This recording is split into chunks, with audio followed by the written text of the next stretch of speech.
Ipolokwane sithi isiza ukuphakamisa igama lika-Osuna Police ezinyangeni ezingu-18 ezedlule nokumenze wabizelwe eqenjini lesizwe laseNingizimu Afrika iBafana Bafana noKhebholeni. Nakuba ipolokwane yenza kahle kule sizini, amaqembu amakhulu aseGauteng avame ukuhlinzeka ngamathuba angcono ewindini lokudayiselana ngabadlali ngoJanuwari. Igama lika-Police limantaniswa namaqembu afana ne-Orlando Pirates ne-Kaizer Chiefs. iPirates isike yafinyelela kupolokwane kodwa akukho sekuvelile ophathekayo. iKaizer Chiefs nayo ikhombisa intshisekelo kodwa akulula ukukholisa umnikazi wepolokwane uJohnny Magalathi. iMamelodi Sundowns nayo imqaphengele ukhozi u-Police. Ipolokwane izimisele ngokumgcino kwamanje phezu kokuba amanye amaqembu emufuna uthuli lomdlali.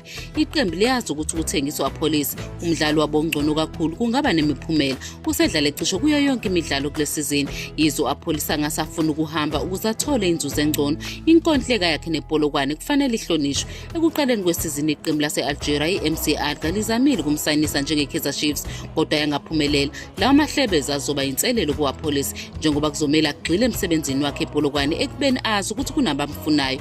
Usedlala imidlalo eyisishagalolunye edlule kuBafana Bafana. Ipolokwane isayinise uWapolice esuka kwiPretoria Cali's ekuqaleni kwesizini edlule ngesivumelwano esihle.